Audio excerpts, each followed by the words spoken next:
These are among the last pictures taken before the fall of Singapore. We released them because they are a part of British Empire history, for good or ill. But it's hard to look at them without bitterness and unrest. The Battle of Singapore is by no means one of the most memorable conflicts of World War II. However, its outcome had immense consequences, both immediately and in the future.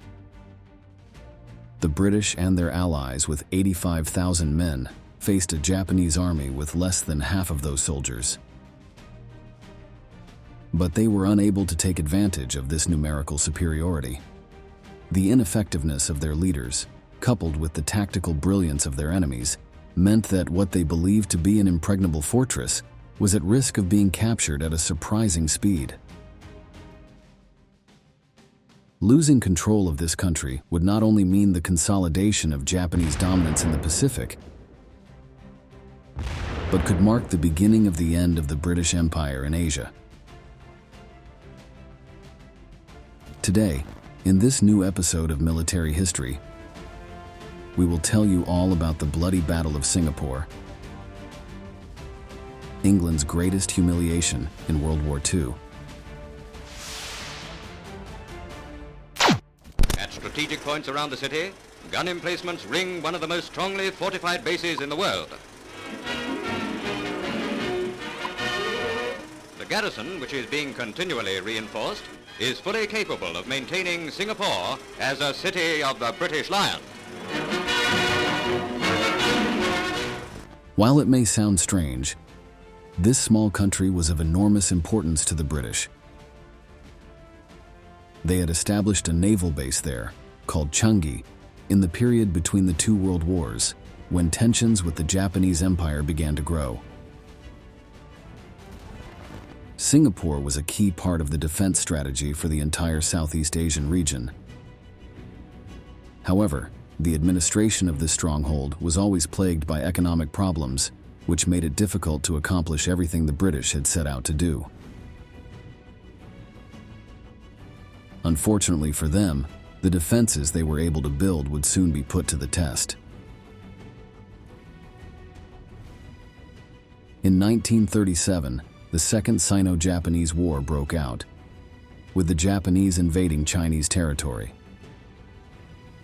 In the first year of the conflict, the locals were overwhelmed by the attackers, losing many important cities, such as Shanghai and its capital, Nanking. The Imperials were allied with Hitler's Germany, which was already rising as a future military rival to the United Kingdom and the other Western powers. This, coupled with the atrocities committed by the invaders against the Chinese population, turned public opinion in these countries completely against Japan. In 1940, with World War II already underway, England, the United States, and their partners established a trade embargo against the island, prohibiting exports. Thus, almost immediately, the Japanese found themselves deprived of oil, steel, rubber, and other materials vital to the war effort they planned to carry out. Emperor Hirohito and his generals were forced to be more cautious with their attacks, at least at that time.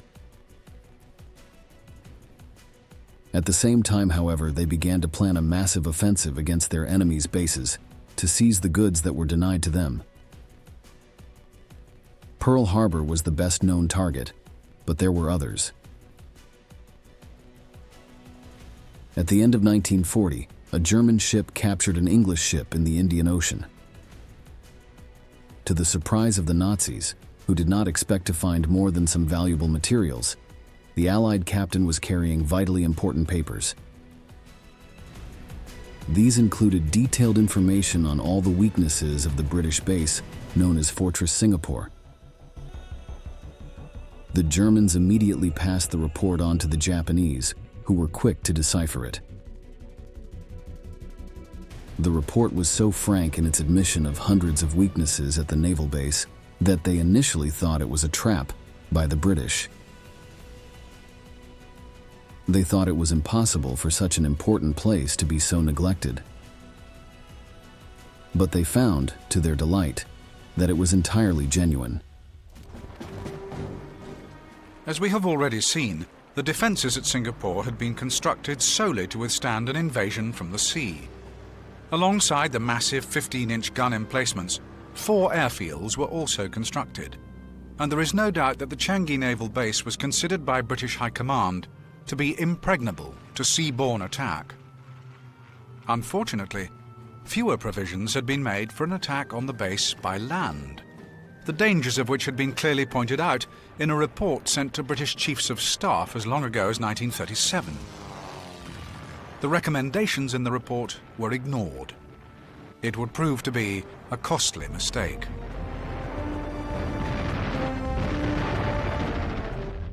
By late 1941, the Imperial's oil reserves were at a critical point. The country's high command knew that they had to launch their attack quickly, or their assets would be depleted. Only a massive surprise maneuver could meet their ambitious goals, since they did not have the materials for a prolonged confrontation. So they planned the simultaneous attack on British, Dutch, and American territories throughout Southeast Asia and the Pacific Ocean. The targets included, in addition to the American base at Pearl Harbor, the Philippines, Malaysia, Hong Kong, and Singapore. The Malay Peninsula, which was a British colony, was invaded on December 8, 1941.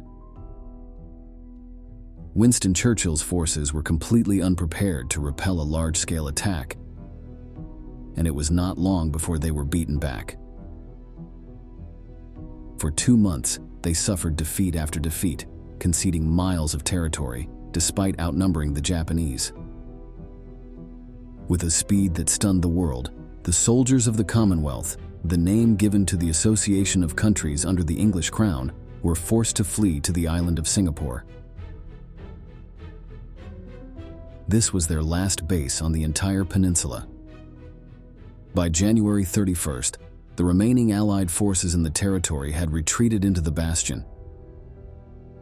Despite heavy losses, the British continued to underestimate their enemy. They believed that the fortress was impenetrable, and that the Japanese forces would break if they tried to conquer it. This thought was one of those that ultimately cemented the dark fate that awaited the defenders. A month ago, it was a common sight to see men of the Argyll and Sutherland Highlanders preparing for battle in the Malay Peninsula. Now the island fortress itself is their battleground. The words of our Commander-in-Chief in the Southwest Pacific, General Sir Archibald Wavell, here seen among his men, are still fresh in our minds. Our task, he said, is to gain time for the great reinforcements which we and our American allies are sending. We have now reached an area where we cannot be constantly outflanked, and where the enemy cannot exploit his superior mobility. The defense of Singapore was under the command of General Arthur Percival. He ordered the eastern and western ends of the island to be fortified, which would protect its middle region, where the largest civilian centers and most important infrastructure were located. However, everything indicated that the main attack would come from the north. In this direction, he ordered that resistance posts be established, with instructions to stop the Japanese advances at all costs. Even though they were at imminent risk of being overtaken, retreat was forbidden. They had to hold out and wait for counterattacks to be mounted, although everyone knew that there were not enough men or equipment for this. The British 18th Division was established on this front, which, although it had not suffered losses, was also inexperienced and inadequately trained. The rest of Percival's forces were made up of Malay, Indian, and Australian divisions, which were distributed across the remaining fronts. The Japanese attack, meanwhile, was led by General Tomoyuki Yamashita, nicknamed the Tiger of Malaysia for his surprising victories in that country. He was fully aware that the British expected a confrontation in the north, and he used this knowledge to his advantage. On February 4th, he began a massive artillery attack on the island of Singapore, destroying hundreds of homes and killing thousands of civilians. They also dropped leaflets inciting the local population to rebel against their colonizers. At the same time, they razed British airfields, destroying dozens of planes before they could even take off. On February 7th, the invasion began. Japanese units, along with some Indian commandos seeking independence for their country, landed on the islet of Ubin, north of Singapore. This confirmed Percival's suspicions that the attack would come from this direction, so he ordered the entire 18th Division to move to halt the enemy advance. But Yamashita had other plans.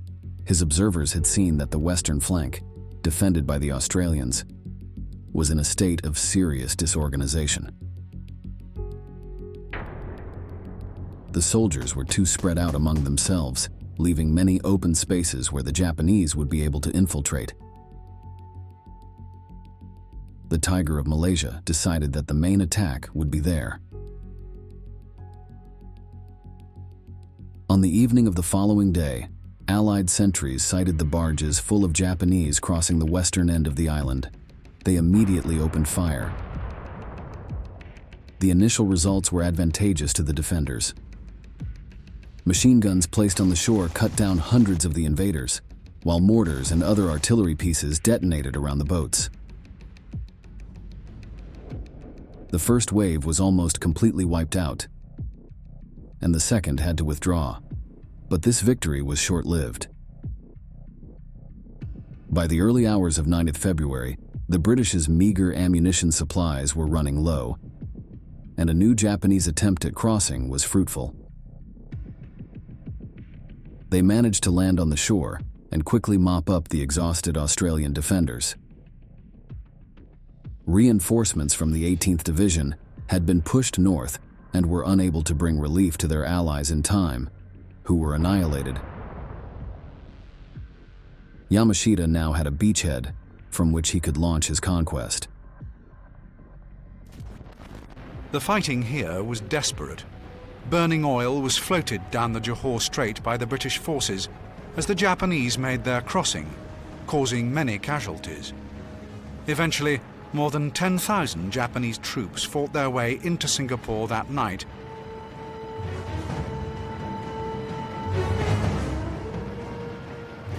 Before General Percival could recover from the surprise, the enemy attack had already begun. Attempts to organize the defenses were fruitless and chaotic, and nothing could be done. The Japanese captured an airfield almost without firing a shot, taking the British planes intact, which became part of the Japanese Air Force. Taking advantage of the fact that the British were now in the process of moving their defenses, Yamashita ordered the real advance from the north, which was added to the one already in progress. The simultaneous fighting was too much for the defenders, who soon began to be overwhelmed. Entire battalions were destroyed while the Japanese took positions and strategic points on the island. At the same time, their bombers harassed the civic center of Singapore, dropping explosives day and night without rest. Thousands of citizens were killed by the bombs, and millions were left homeless. General Archibald Wavell, the military officer in charge of the entire Far East, and who was in the area at that time, quickly abandoned the city. Before doing so, he ordered Percival to fight to the last breath. On February 11th, the Japanese managed to completely surround the Singaporean coast, thus preventing the retreat by sea of both civilians and military personnel. Only one ship managed to escape, evacuating approximately 2,500 refugees. As we look heavy-hearted at this collapse of the fortress that we thought impregnable, what is there to see? There is a warning beacon, which is a light shining to guide us in a dark future. If we of the British Commonwealth of Nations are still worthy to be called great, this is our day to give proof of it. A war such as this is not to be lost in a single battle. This war is only to be won if we are good enough to rise above this kind of disaster. Some of them, however, decided to stay and take up arms, joining the British side. They were mostly of Chinese origin, who fled their country when Japan began its campaign of brutal conquest there. Thousands of these people, both nationalists and communists, enlisted as auxiliary soldiers, fighting side by side with the members of the Commonwealth. Many of them did not have a military background, but were students, monks, and workers. Even some women were allowed to take up rifles. No one was turned away because the situation was clearly desperate. While the invaders continued to advance towards the center of Singapore, the British tried in vain to mount their defenses, trying to gain as much time as possible. Simultaneously, the few ships that dared to challenge the Japanese naval blockade were bombed from the air, land, and sea. Thousands of people died when their ships were hit by bombs. On 13th February alone, almost 2,000 refugees drowned in the waters surrounding the supposed fortress. The situation only got worse. The next day, Japanese artillery destroyed the city's underground water reserves, leaving the desperate defenders without this vital resource.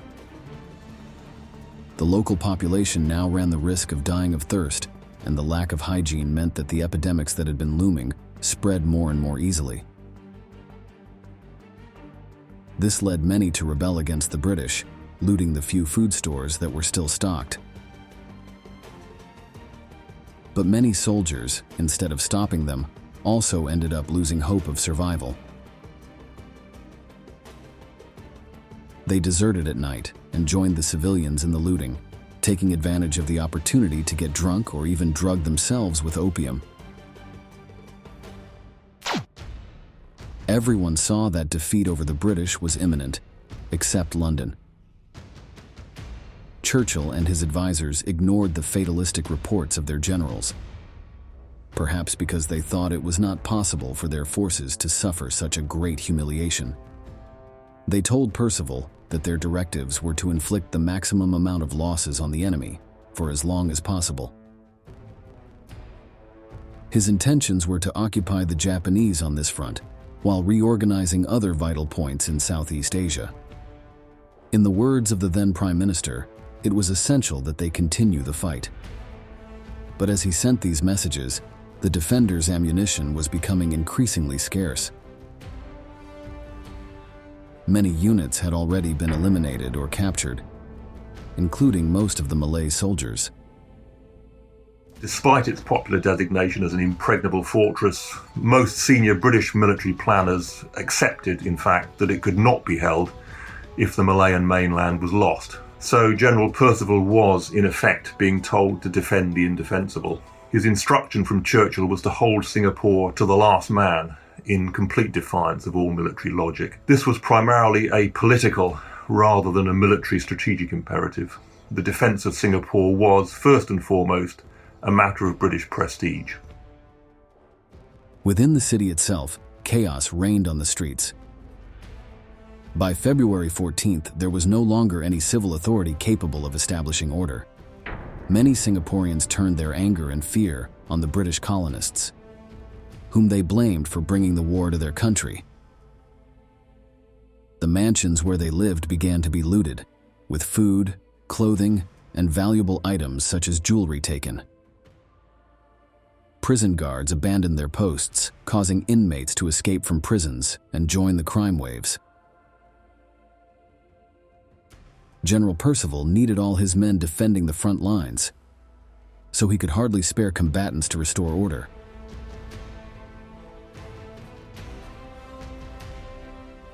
Only 1,000 soldiers were sent in, who were able to partially control the situation by shooting. Many civilians, some innocent, were shot down. But the colonists were not the only ones to kill locals.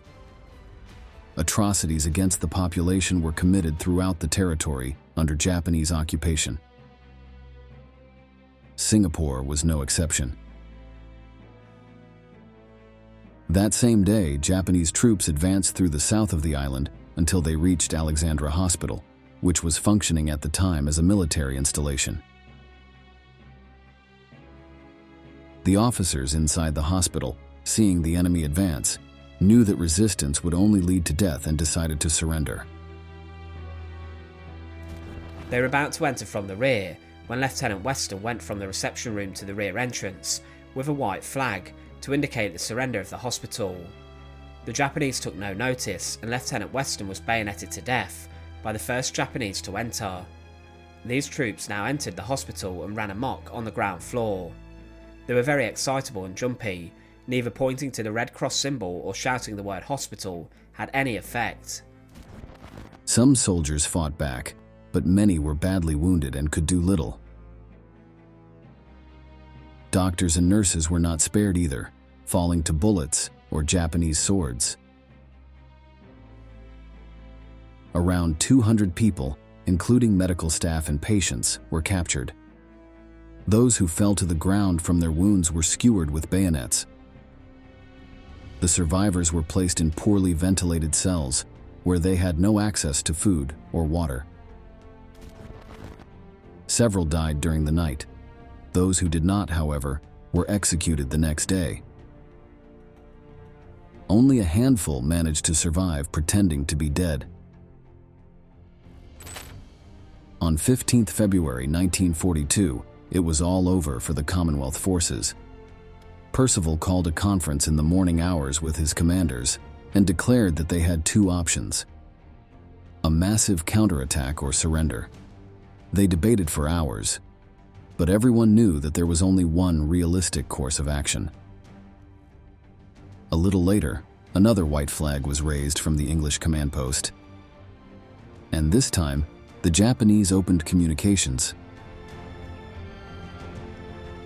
It should be said at this point that just as British and Commonwealth forces were moving towards surrender, the Japanese were beginning to be seriously concerned about their own ability to continue the battle for very much longer. General Yamashita had basically outrun his supplies, and his ammunition was running low. Had the British and Commonwealth forces been in any position to mount an effective counterattack, the Japanese would probably have found themselves in trouble fairly. In the late afternoon, General Percival met with Yamashita to discuss terms. All British weapons were to be surrendered to the victors, along with any equipment. The Allies destroyed entire ammunition dumps so that they would not fall into enemy hands, as well as some vehicles still in service. The Japanese loot was also substantial. The Imperials pledged to treat the civilian population still in Singapore, as well as the prisoners of war, well. The fall of the city was one of Britain's worst humiliations. Its total casualties were 85,000 men, killed and captured. Japan's were fewer than 5,000. 7,000 Singaporean civilians and refugees, mostly Chinese, died from the bombing and the chaos that reigned on the island in the last days of the battle. The material losses suffered by the Allies were incalculable and greatly hampered the entire war effort in Southeast Asia. Many historians compare the capture of Fortress Singapore to the devastating defeat of France by German forces at the beginning of World War II. Within a few weeks, the Dutch East Indies had collapsed and Burma had been overrun as the Japanese swept on to the Indian frontier. The Americans, too, were caught in the teeth of the Japanese storm, as despite a gallant defensive action that lasted 4 months, Bhutan surrendered in May 1942. 2,330 Americans and perhaps 10,000 men in all died of starvation, disease, or brutality during the subsequent forced march from Mariveles to San Fernando. Japan, for its part, achieved a key victory. They obtained a naval base that connected the Indian and Pacific Oceans, giving their ships more authority. In addition, many of the Indians captured by the Japanese changed sides, since they had been forced to serve, but were actually opposed to English colonization. Winston Churchill had to face a political crisis as a result of this serious defeat. The loss of Singapore was added to that of Malaysia, Hong Kong, Burma, and several islands in the southeastern region. This, plus the difficulties that his forces were suffering in North Africa, made his leadership abilities severely questioned. He even came close to losing his position as prime minister.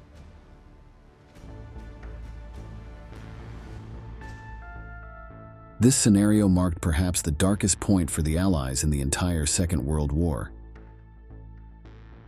No one could be blamed for thinking that victory for the Axis forces was imminent. The United Kingdom, although it continued in the fight until the end of the conflict, took a back seat, leaving the United States and the Soviet Union as protagonists. Even when Hitler and Hirohito were defeated, the power of the Commonwealth was never the same. The humiliation suffered on the Asian front marked the beginning of the end for the once mighty British Empire. We've reached the end of the video, and we want to ask you, what do you think Churchill should have done to avoid the loss of Singapore? Leave us your answer in the comments box below, and don't forget to subscribe to our channel to learn about many more military events that left their mark on history.